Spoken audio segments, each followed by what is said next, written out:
दूध वाला एक ऐसा नाम जो हर घर में सुनाई देता है। सुबह सुबह हर घर में दूध वाला पहुंचता है।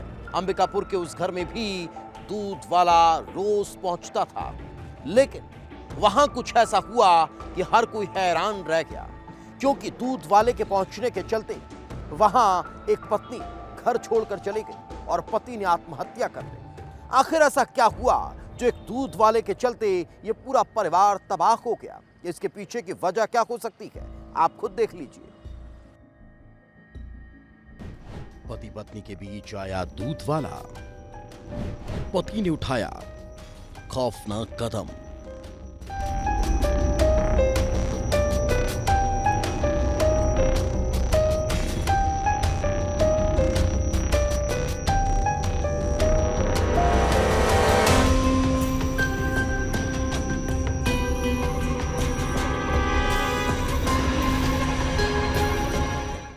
अंबिकापुर का छोटा सा गांव डिगमा। यहां रहने वाला कृष्णदास अपनी पहली पत्नी की मौत के बाद दूसरी शादी कर खुशहाल जिंदगी जी रहा था। कृष्णदास ने बलरामपुर की रहने वाली अनीता दास के साथ 7 फेरे लिए और 7 जन्मों तक साथ निभाने का वादा किया।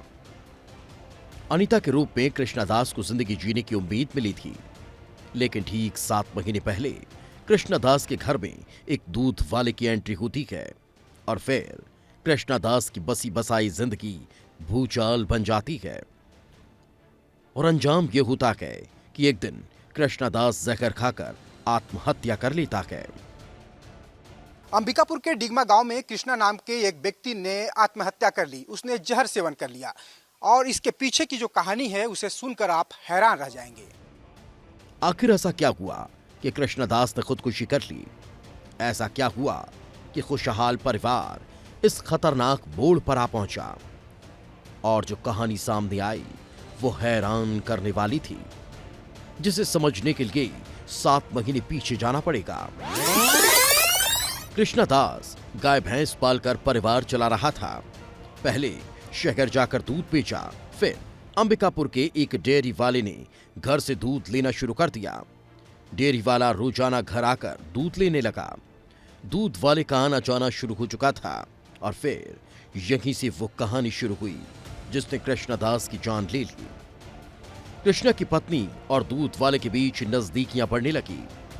दूध लेने के बहाने दोनों के बीच फोन पर लंबी बातचीत होने लगी और ये रिश्ता धीरे धीरे अवैध संबंधों में बदल गया। जैसे कि कृष्णा को इस रिश्ते की भनक लगी, कृष्णा ने अपनी पत्नी को समझाया। एक बार नहीं, कई बार समझाया। पंचायत भी बुलाई गई, लेकिन अनीता ने दूध वाले से मिलना बंद नहीं किया। घटना से एक दिन पहले भी इसी बात को लेकर पति पत्नी में विवाद हुआ।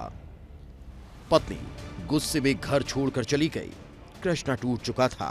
रात भर अपनी पत्नी की तलाश की और जब वो नहीं मिली तो वो घर लौट आया, लेकिन वो ऐसे नहीं लौटा बल्कि शराब के नशे में था। आकर कहा कि उसने जहर खा लिया। परिवार के पैरों तले जमीन खिसक गई। तत्काल उसे अस्पताल ले जाया गया, मगर बचाया नहीं जा सका। 15 महीने हुआ है। एक तो यादव जी है, महतो है, उसके साथ तो मम्मी का संबंध था। इसके लिए थोड़ा सा डेली झगड़ा होता है। तो संबंध रहने के बाद फिर मीटिंग हुआ घर में, फिर आए थे पंचायत लोग, फिर कागज पत्र लिखा पढ़ी किए, फिर हम लोग उसको रखे फिर मम्मी को। फिर बाद में फिर झगड़ा होते होते फिर पापा जहर खा गए। पति की मौत के बाद पता चला कि उसकी पत्नी कृष्णा मायके चली गई। परिवार के लोगों ने उसे खबर भी दी, लेकिन वो आखिरी बार अपने पति का चेहरा देखने भी नहीं लौटी। इधर मामला पुलिस में भी पहुंच चुका था और पुलिस इस आत्महत्या के कारणों की तह तक जाने में जुटी है। डिगमा में एक घर में एक आदमी ने जहर खाया है, जिसको कि होली क्रॉस हॉस्पिटल उसके परिजनों के द्वारा लाया गया था। इलाज के दौरान उसने दम तोड़ दिया। उक्त प्रकरण में चौकी होली क्रॉस हॉस्पिटल में मर्ग कायम किया गया है। प्रथम दृष्टया जो समझ में आ रहा है उसका घर में अपनी पत्नी के साथ विवाद हुआ था। उक्त प्रकरण में मर्ग जांच की जा रही है। एक और घर उजड़ा, एक और पति की लाश, सिर्फ इसलिए क्योंकि पति पत्नी के बीच तीसरा बनकर दूध वाला आ गया। सवाल यही है कि आखिर रिश्तों की डोर इतनी कमजोर क्यों हो रही है? आखिर रिश्तों में इतनी दूरियां क्यों आ रही है कि तीसरे को आने का मौका मिल जाए? ब्यूरो रिपोर्ट, विस्तार न्यूज।